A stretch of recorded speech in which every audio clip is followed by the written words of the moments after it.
नमस्कार, मैं शालिनी और आप दिख रहे हैं ग्रामीण दर्शन। बुलंद आवाज गांव और शहर की हर छोटी से बड़ी खबर सबसे पहले ग्रामीण दर्शन न्यूज पर मिलती है। बुजुर्ग महिला 50 वर्ष तक अपने बाल नोच कर खाती रही, दूसरी बार पेट से निकला बालों का गुच्छा।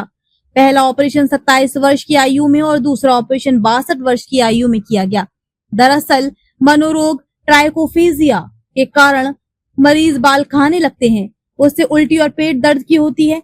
बुजुर्ग महिला 50 वर्ष से अपने बाल नोच कर खा रही थी। पहला ऑपरेशन 27 वर्ष की आयु में किया गया था, बालों का गुच्छा निकला, इसके बाद भी बाल खाना बंद नहीं किया और दूसरा ऑपरेशन नवदीप हॉस्पिटल में 6 अक्टूबर को किया गया। दूसरी बार भी 760 ग्राम का बालों का गुच्छा निकला है। 62 वर्ष की बुजुर्ग महिला को उल्टी और पेट दर्द की समस्या के साथ नवदीप हॉस्पिटल में भर्ती किया गया। हॉस्पिटल के निदेशक वरिष्ठ laparoscopic surgeon doctor Sunil Sharma ने बताया कि मरीज की एंडोस्कोपी कराई गई तो पेट में अवरोध दिखाई दिया। मरीज की काउंसलिंग करने पर पता चला कि 35 वर्ष पूर्व भी उन्होंने नवदीप हॉस्पिटल में पेट दर्द होने पर ऑपरेशन कराया था और पेट के अंदर से बाल का गुच्छा निकला था। बुजुर्ग महिला का ऑपरेशन किया गया, पेट में बालों का गुच्छा फंसा हुआ था, इससे पेट पूरी तरह से बंद हो गया था और उल्टी हो रही थी। उन्होंने बताया कि बाल तोड़ना और बाल खाना मनोरोग के कारण होता है। ट्राइकोटिलोमेनिया में बाल तोड़ने की आदत होती है। ट्राइकोफेजिया से पीड़ित मरीज बाल तोड़कर खाते हैं। कई वर्षों तक बाल तोड़कर खाने से आंत में एकत्रित होते जाते हैं और बाल का गुच्छा बनने के बाद पेट या आंत बंद हो जाती है। उल्टी और पेट दर्द होने पर मरीज इलाज के लिए पहुंचते हैं। इसके बाद बीमारी का पता चलता है। जिन बच्चों और युवाओं को ये समस्या है उन्हें इलाज कराना चाहिए। दवाओं और काउंसलिंग से बाल तोड़ने और बाल खाने की आदत छूट जाती है। इस मरीज में भी अगर मनोरोग चिकित्सक का इलाज चलता रहता है तो शायद ये दोबारा समस्या नहीं आती। रिपोर्ट संजय कुशवाहा, आगरा। देखिए, ये 62 वर्ष की महिला थी। इन्होंने 6 अक्टूबर को हमारे हॉस्पिटल में संपर्क किया था। इनके बेटे ने बताया कि मेरी माँ 2 महीने से कुछ भी खा पी नहीं पा रही है, पानी भी पी रही है तो उल्टी होकर निकल जाता है। और 2 महीने से खाना न पीने से इस पेशेंट की स्थिति बहुत खराब हो गई थी और न्यूट्रिशनली डेफिनेटेड पेशेंट था।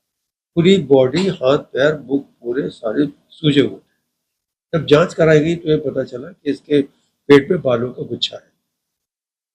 क्योंकि बालों का गुच्छा बहुत बड़ा था तो पूरे पेट को भर रखा था, इसलिए ये महिला कुछ खा पी नहीं पा रही थी।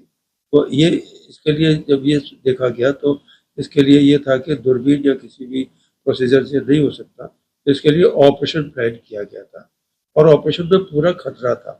तो जब इनके बेटे को समझाया गया कि इस ऑपरेशन में खतरा है तो इनके बेटे ने ये कहा था कि मेरी माँ का महीने 1.5-2 महीने में देहांत हो जाएगा अगर ये कुछ खा नहीं पी पाएगी। मैं पूर्ण सहमत हूँ, जो भी होगा आप ऑपरेशन कर लीजिए। ईश्वर की कृपा रही, आप लोगों की शुभकामनाएं रही। ऑपरेशन सफल हो गया। उसके लिए किसमें बहुत बड़ा बालों का वो गुच्छा नहीं निकला और तत्पश्चात अब मरीज ठीक है, खा पी पा रही है और बहुत शीघ्र घर भेज दिया गया। इतनी बड़ी मात्रा में अब इतने समय से देखिए, विशेष बात यह है कि इसी महिला को मैंने, जब ये महिला 26 वर्ष की थी तो मैंने इसको इसी समस्या के लिए ऑपरेट किया था।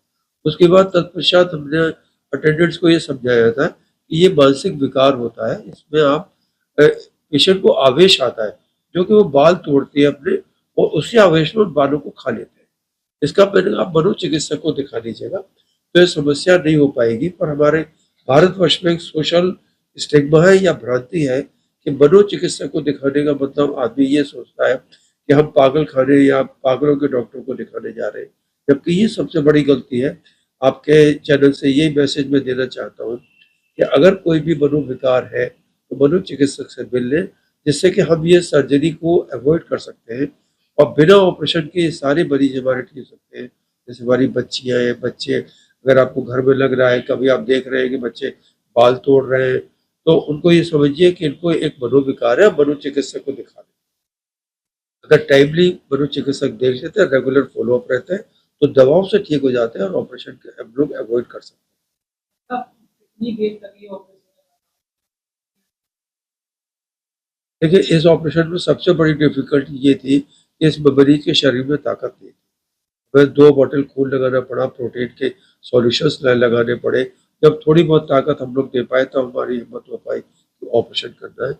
और हर जगह इतनी सूजी हुई थी कि जहाँ भी हम लोग स्टिच ले रहे थे या जो काट रहे थे, ये सारी बहुत सारी दिक्कतें थी।